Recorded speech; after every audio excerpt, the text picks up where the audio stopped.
بھی صلوات پڑھیں محمد والے محمد۔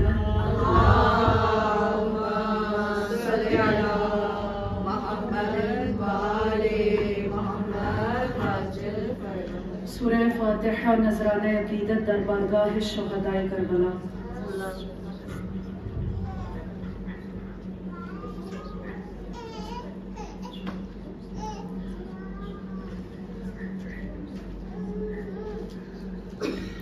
صلوات پڑھیں محمد والے محمد۔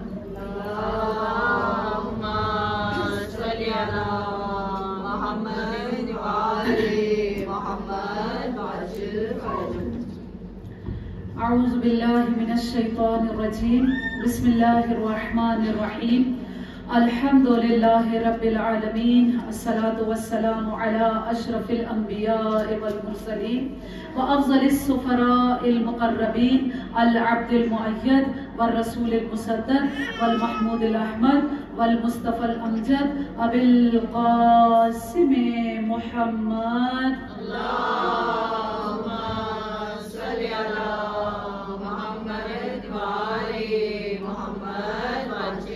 وعلى آله الطيبين الطاهرين المعصومين المظلومين الذين هم أركان الإيمان وأمناء الرحمن وبهم يمسك الله السماء أن تقال الأرض وبهم يمسك الله الأرض أن تميد بأهلها وبهم تنشر الرحمة ولولاها منهم لساقت بأهلها لا سيما بقية الله روحي وأرواحنا لتراب مقدمه الفداء الذي يملأ الأرض قسطا وعدلا بعدما ملئت ظلما وجورا اللهم اجعلنا من انصاره واعوانه ولا تجعلنا من اعدائه۔ صلوات پڑھیں محمد والے اللہم صلی علی محمد وآل محمد وعجل فرجهم۔ اما بعد فقد قال معصوم علیہ السلام السلام علیکم یا اولیاء اللہ و احباء، السلام علیکم یا اصفیاء اللہ و اوداء،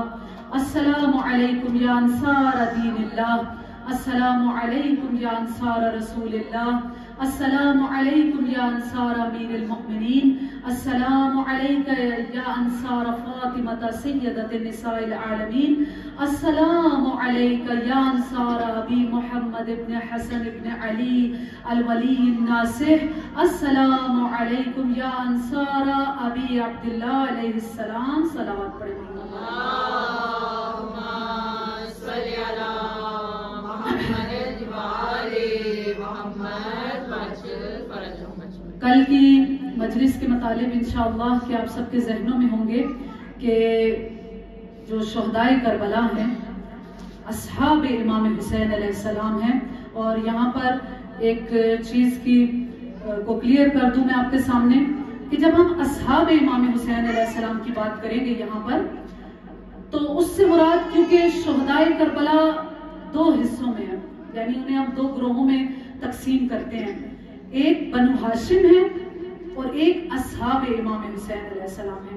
ہم یہاں پر جتنی بھی خصوصیات بیان کریں گے اس عشرے کے اندر وہ سب اصحاب امام حسین علیہ السلام سے متعلق ہیں، وہ بنو ہاشم سے متعلق نہیں۔ انشاءاللہ کہ جب آگے مجالس یعنی 7، 8، 9 کی جو مجالس ہوں گی جو خاص طور پر بنو ہاشم سے مخصوص ہیں تو اس میں جو فضائل بیان کروں گی وہ خاص طور پر انہی کے فضائل ہوں گے، لیکن جہاں پر جب ہم بات کر رہے ہیں کہ مثلا ان پر سلام بھیجا جا رہا ہے جیسا کہ کل عرض کیا یا آج جو خصوصیت ان کی بتاؤں گی تو اس سے مراد وہ اصحاب امام حسین علیہ السلام ہے۔ کیوں؟ اس لیے کہ بنو ہاشم کا مقام بہت بلند ہے، اس سے جو امام حسین علیہ السلام کی اولاد ہے، امام علی علیہ السلام کی اولاد ہے، اولاد ابو طالب جو کربلا میں شہید ہوئی ہے، ہم اس کا تذکرہ نہیں کر رہے، وہ ان تمام خصوصیات، ان تمام صفات میں اعلیٰ ترین درجے پر فائز ہیں۔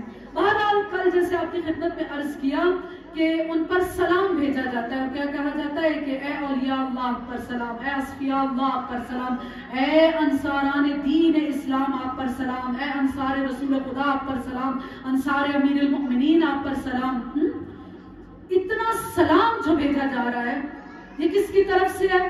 وہی کہ یا اس کو روایت کر رہے ہیں امام باقر علیہ السلام یا امام جعفر صادق علیہ السلام. اور کس سے روایت ہو رہا ہے؟ کہاں تک یہ سلسلہ جا رہا ہے؟ کہا کہ ذات کبریا تک جا رہا ہے، پروردگار عالم تک جا رہا ہے. اب پروردگار جب سلام پیش کر رہا ہے تو پروردگار کے سلام کا کیا مطلب ہے؟ کبھی بھی ایسا نہ سوچا کرے کہ اگر پروردگار وہی چیز اس کے لیے روایت ہوئی ہے تو اس کا بھی وہی مطلب ہے، یا ہم جب کسی چیز کو بیان کرتے ہیں تو انسانیت کا جو مطلب ہے وہی پروردگار کا ہے. نہیں، اگر شریعت اسلام کے اندر ہے کہ چھوٹا بڑے کو سلام کرے تو کیوں کرے گا؟ ادب کے لیے کرے گا. بڑا اگر چھوٹے کو سلام کرے گا تو شفقت کے لیے کرے گا. لیکن جب ہم کہتے ہیں کہ پروردگار درود و سلام بھیج رہا ہے جو سراپا سلام ہے، ہاں پروردگار کا نام بھی سلام ہے، المؤمن المہیمن العزیز الجبار المتکبر السلام.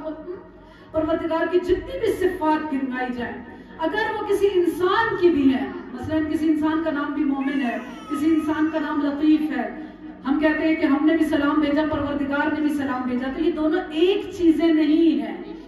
کسی انسان کا نام ہونا لطیف اس کا کوئی اور مطلب ہے، رسول خدا کے لیے رعوف اگر کہا گیا تو اس کا اور مطلب ہے، پروردگار کے لیے صفت کا مطلب کچھ اور ہے. اب اگر یہ کہا جا رہا ہے کہ پروردگار سلام کر رہے تو اس کا کیا مطلب ہے؟ کہا کہ جو سراپا سلامتی ہے، جو معدن سلامتی ہے، جہاں سے سلامتی آتی ہے، اگر وہ سلام بھیج رہا ہے تو یہ اس کی طرف سے اس کی کسی کو عزت دینا اور اس کا لطف اور اس کا کرم ہے. صلوات پڑھے محمد والے. نعرہ تکبیر، اللہ اکبر، نعرہ رسالت، یا رسول اللہ، نعرہ حیدری، یا حیدری، یا حیدری، زمانہ بلندر سلوات. اللہم صلی علی محمد وعلی محمد. اصحاب امام حسین علیہ السلام جو کربلا کے اندر شہید ہوئے، مثلا آپ رجال کی کتابوں کے اندر دیکھیے، آپ جتنی بھی ایسی کتابیں ہیں کہ جہاں پر جیسے بہت بہترین کتاب ہے جو شہدائے کربلا کے بارے میں ابصار العین عربی زبان کے اندر ہے، جس میں تمام شہدائے کربلا کا تذکرہ موجود ہے، وہاں پر ایک ایک شہید کی ایک ایک صفت کو بیان کیا گیا ہے. مثلا جب سعید بن عبداللہ کے بارے میں کہا جاتا ہے تو کیا کہا گیا کہ کانا شیخا من کوفہ، کہ وہ کوفہ کے سرداروں میں سے ایک تھے. کانا عالما عابدا زاہدا قاری القرآن، کیا تھے وہ؟ عابد تھے، زاہد تھے، عالم تھے، قاری القرآن تھے. ٹھیک ہے. مثلا بریر کے بارے میں، مثلا نافع کے بارے میں، دوسرے شہداء کے بارے میں جتنی بھی صفات بیان ہوئی ہیں کہ یہاں پر اگر آپ کے سامنے ان تمام احادیث کو رکھوں کہ جو کہ شہدائے کربلا کے بارے میں تو ایک طویل بحث ہو جائے گی، لیکن بہرحال ان کے ایک جو کامن پوائنٹ ہے اس کے اندر وہ کیا ہے کہ وہ کیا تھے؟ وہ عالم بھی تھے، وہ عابد بھی تھے اور زاہد تھے. ہاں جیسا کہ سید ابن طاووس ہمارے بہت بہترین عالم دین سید ابن طاووس اپنی کتاب جو ان کی مقتل کی ہے لہوف اس کے اندر بیان کرتے ہیں، اور آپ سب بھی اس روایت سے آشنا ہیں کہ اصحاب امام حسین علیہ السلام نے شب عاشور جو رات گزاری ہے وہ کس طرح گزاری ہے؟ راکعان ساجدان قاعدان. کس حالت میں گزاری ہے؟ رکوع کے عالم میں، سجدے کے عالم میں، قیام و قعود کی حالت میں. یعنی اس کا کیا مطلب ہے کہ جو ایک صفت تمام اصحاب امام حسین علیہ السلام کے اندر نظر آتی ہے وہ ان کا زاہد ہونا ہے.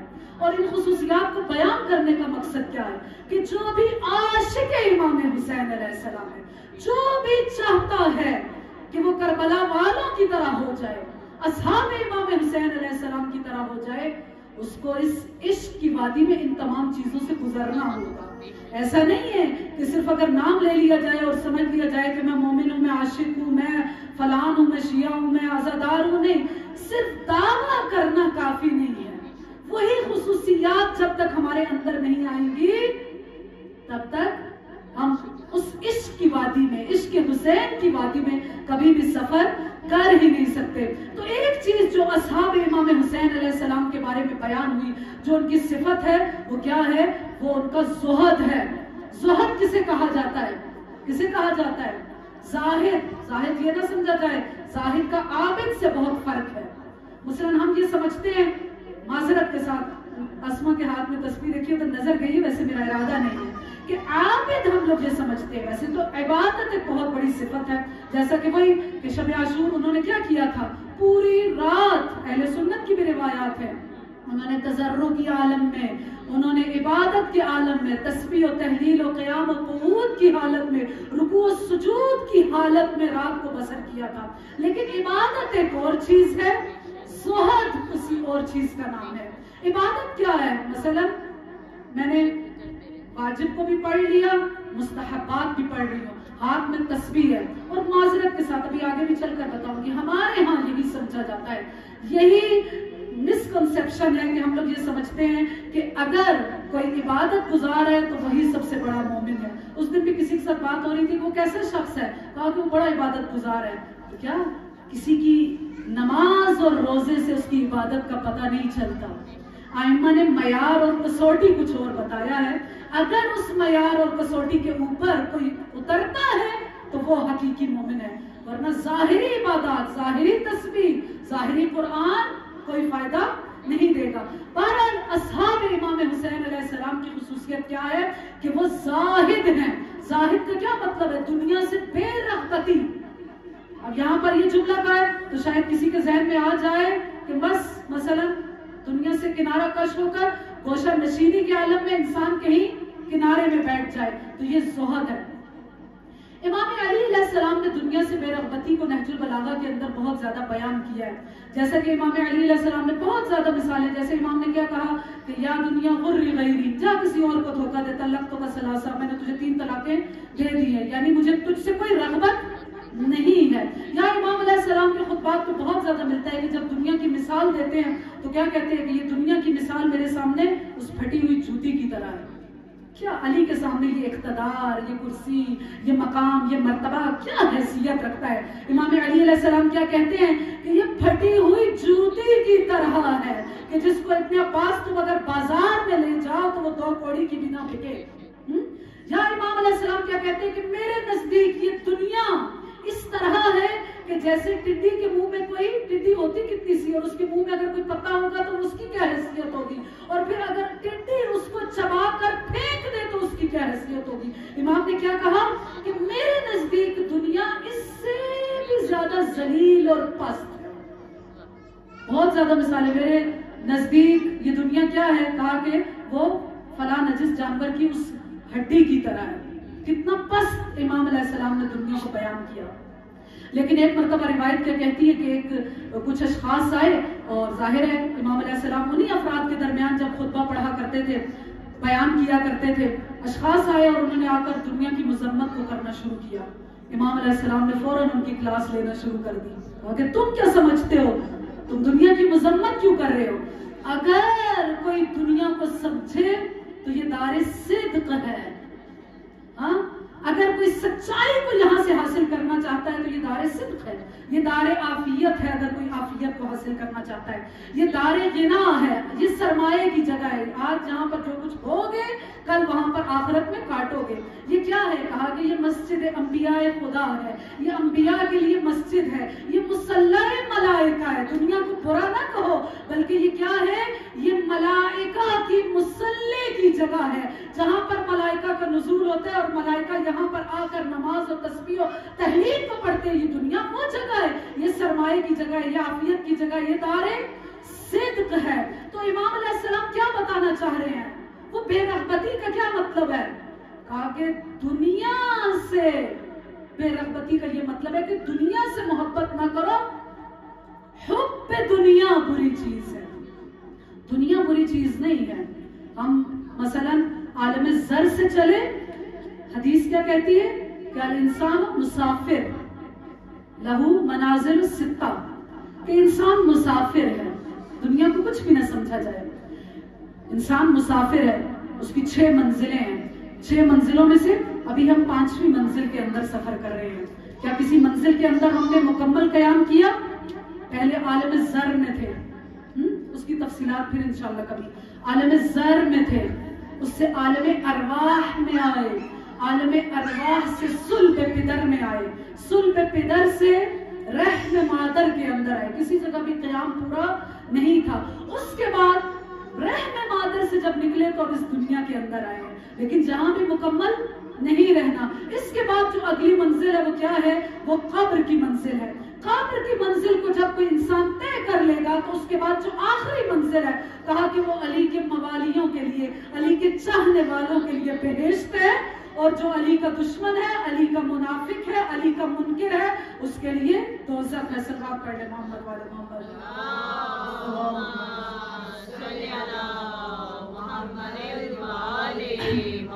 امام علیہ السلام کی حدیث کیا ہے کہ حب الدنیا رأس کل خطیئہ.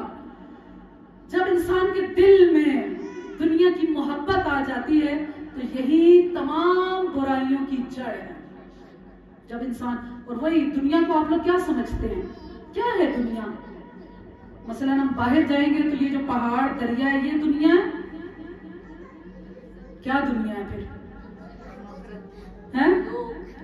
لوگ ہیں. بالکل. اولاد، مقام، مرتبہ، چھوٹی چھوٹی خواہشیں، ہاں یہ سب کیا ہے؟ یہ دنیا ہے. جب انسان انہی چیزوں میں غرق ہو جاتا ہے، اپنے ہدف سے دور ہو جاتا ہے، اس کو بھول جاتا ہے، اپنے مقصد کو بھول جاتا ہے، تو یہ کیا ہے؟ کہا کہ حب الدنیا رأس کل خطیئہ. جب انسان کے دل میں محبت دنیا آ جاتی ہے، ہر انسان کو پتا ہے کہ اس کے دل میں کیا چیز محبت بن کر بیٹھی ہوئی ہے. یہاں پر خدا ہے، حسین ہے، یا کچھ اور ہے. حب الدنیا رأس کل خطیئہ. جب انسان کے دل میں دنیا کی محبت آ جاتی ہے تو یہی تمام چیزوں کی برائی ہے. قرآن ایک اصول بیان کرتا ہے کہ انسان کس طرح زاہد بالدنیا ہو سکتا ہے، کس طرح اس کے دل میں زہد ہو سکتا ہے. کیا کہا؟ قرآن نے ایک اصول بیان کیا، کہا کہ لا تأسوا علی ما فاتکم. جو تم سے چھن جائے اس پر کبھی بھی افسوس نہ کرو. کچھ بھی چھن جائے، ہر انسان سوچے کہ اس کے پاس سے کیا کیا چھنتا رہا اور اس وقت وہ کتنا بے چین رہا. لا تأسوا علی ما فاتکم. کبھی بھی کسی چیز پر غمزدہ نہ ہو جو چیز تم سے چھن جائے. ولا تفرحوا بما آتاکم. اور کبھی بھی کسی چیز پر خوش نہ ہو جو چیز تمہیں مل جائے. اگر تم کسی چیز کے ملنے پر خوش ہوتے ہو اور کسی چیز کے چھن جانے پر خوفزدہ ہوتے ہو تو کبھی بھی ظاہر نہیں ہو، کبھی بھی مومن حقیقی نہیں ہو. قرآن کا اصول ہے، کوئی حدیث نہیں ہے، روایت نہیں ہے. توجہ ہے نا آپ سب کی؟ صلوات پڑھے محمد والے محمد.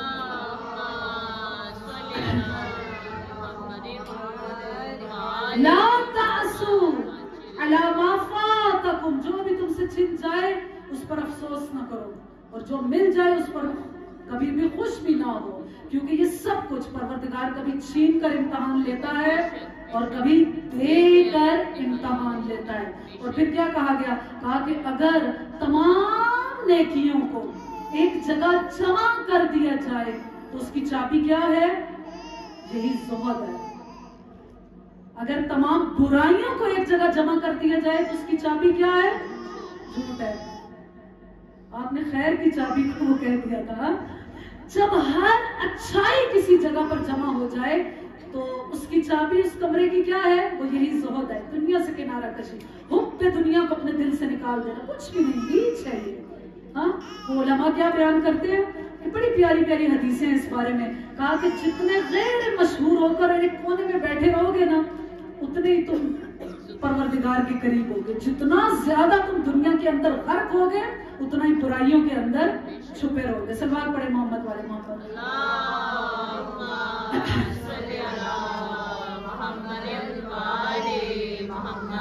اور پھر کیا کہا گیا؟ ابھی جب آپ بار بار ٹائم کیوں دیکھ رہی ہوں؟ اس لیے کہ میرا دل چاہتا ہے کہ ہر روز ایک اصحاب حسینی کا آپ کے سامنے بیان کروں، ذکر، اور بتاؤں کہ ان کی تفصیلات کیا ہیں. تو ٹائم بار بار اسی لیے دیکھ رہی ہوں کہ زیادہ نہ ہو جائے، کیونکہ مجھے آج ایک شہید کا تذکرہ کرنا ہے. ایسے شہداء کا کہ جن کا ذکر بہت کم کیا جاتا ہے، لیکن اصحاب امام حسین علیہ السلام میں وہ ایک بہترین مقام رکھتے ہیں. بہرحال زہد کیا چیز ہے؟ زہد کیا چیز ہے؟ کہا گیا کہ لیس الزہد. زہد یہ نہیں ہے کہ انسان کردرا لباس پہن لے، وَأَكْلُ الْخَشَبْ، اور پس چیزوں کو کھانا شروع کر دے اور سمجھ لے کہ میں تو زاہد ہوں بہت بڑا، کہ میں تو نہ لباس اچھا پہنتا ہوں نہ میں کھاتا اچھا ہوں. کہا کہ نہیں، یہ زہد نہیں ہے. پھر زہد کیا چیز ہے؟ کہا زہد یہ ہے کہ انسان اپنی آرزوؤں کو کم رکھے، اپنی خواہشات کو کم رکھے. خواہشات اتنی بڑی ہے کہ جیسے یہاں پہ 1000 سال رہنا ہے، ایسا ہی نا، کتنے سال رہنا ہے، کتنے لمحے رہنا ہے، کتنے گھنٹے رہنا ہے، کون کون آخرت کی فکر میں ہے. آرزویں اتنی لمبی لمبی ہیں، اور ساتھ یہ بھی ارادہ ہے کہ ہم ہی زاہد ہوں، ہم ہی عابد ہوں، ہم ہی مومن ہوں، ہم ہی متقی ہوں. تو ایسا نہیں ہے. زہد کیا چیز ہے؟ کہا کہ زہد یہ ہے قصر العمل. توجہ ہے نا آپ سب کی؟ قصر العمل، کہ انسان اپنی امیدوں کو چھوٹا رکھے. صلوات پڑھ لیں محمد والے.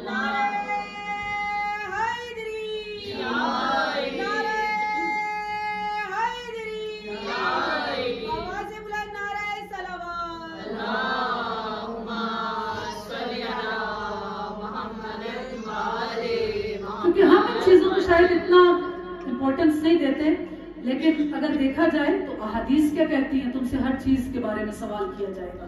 احادیث کیا کہتی ہیں؟ ایک ایک لمحے کے بارے میں سوال ہوگا نا، ایسا کیوں کیا، ایسا کیوں نہ کیا، اس لمحے ایسا کیوں کیا تھا، فلاں ساعت کو ایسا کیوں کیا تھا. اس وقت انسان کے پاس کیا جواب ہوگا؟ کہا کہ 4 چیزوں کے بارے میں انسان سے سوال ہوگا.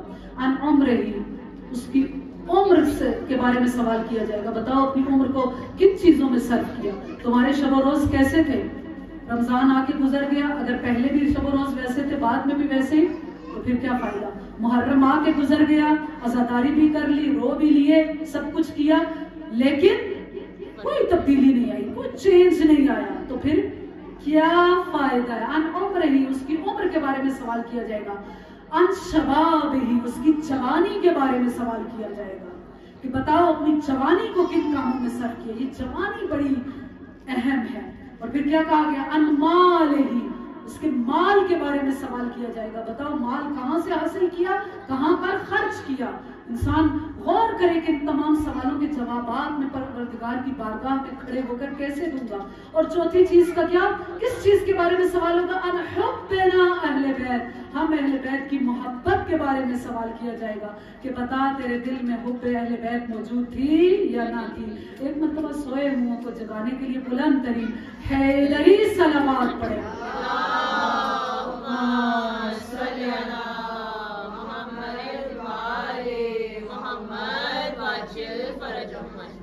وہ کہتے ہیں نا کہ پرسکون جگہ پر، جہاں پر انسان کو سکون ملتا ہے وہاں پر نیند آتی ہے. نعرہ تکبیر، اللہ اکبر، نعرہ رسالت، یا رسول اللہ، نعرہ حیدری، یا علی، یا علی.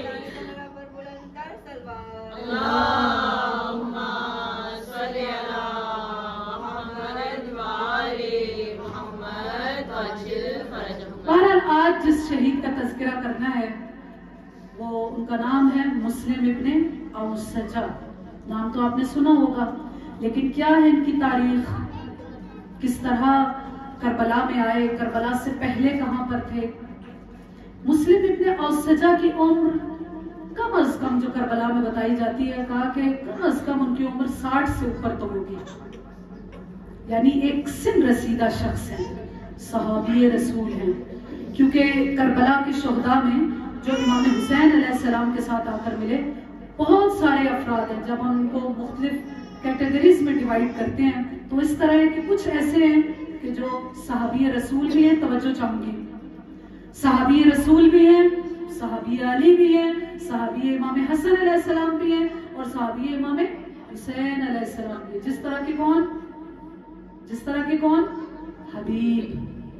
ٹھیک ہے، بہت سارے ایسے افراد ہیں جو کہ صحابی امیر المؤمنین ہیں، صحابی امام حسن ہیں اور صحابی امام حسین ہیں. پھر بہت ایسے بھی ہیں کہ جو کہ صرف صحابی امام حسن اور امام حسین ہیں، اور کچھ ایسے بھی ہیں کہ جو صرف اور صرف صحابی امام حسین علیہ السلام بھی ہیں. مسلم ابن اوسجہ کا شمار کن افراد میں ہوتا ہے؟ کہا کہ یہ ان افراد میں سے ہیں جو صحابی رسول بھی ہیں، صحابی امیر المؤمنین بھی ہیں، صحابی امام حسن بھی ہیں، صحابی امام حسین علیہ السلام بھی ہیں. کہا کہ جب آذربائیجان فتح ہوا تھا اس وقت، یعنی رسول کے بعد خلفاء کے زمانے میں جب آذربائیجان فتح ہوا تو مسلم ابن اوسجہ اس لشکر کے ساتھ گئے تھے. یعنی یوں سمجھیے کہ آذربائیجان کی فتح میں مسلم ابن اوسجہ کی تلوار بھی شامل ہے. اور مسلم ابن اوسجہ کی جو عمر بتائی جاتی ہے وہ کتنی ہے؟ اس وقت 15 سے 20 سال کے جوان ہیں. یعنی کہاں رسول کے بعد کا واقعہ اور کہاں اس کے بعد کربلا کا واقعہ.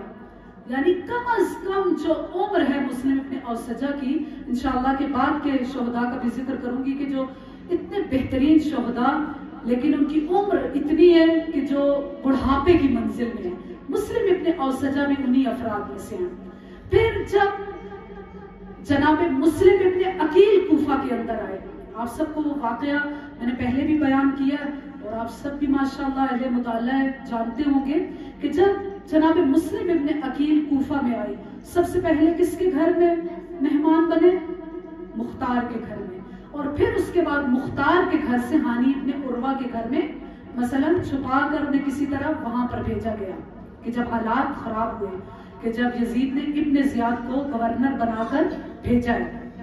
اب مسلم ابن اوسجہ ان افراد میں سے ہیں کہ جن کو جناب مسلم ابن عقیل کے گھر کا پتہ ہے کہ کہاں پر مسلم ابن عقیل چھپے ہیں. اور ابن زیاد نے بھی اپنے جو جاسوس ہیں وہ مختلف جگہ پہ بھیجے ہوئے ہیں کہ کوئی پتہ لگا کر بتائے کہ مسلم کہاں پر ٹھہرے ہوئے. کیسے پتہ چلا تھا ابن زیاد کو کہ مسلم ابن عقیل ہانی ابن عروہ کے گھر میں ہیں؟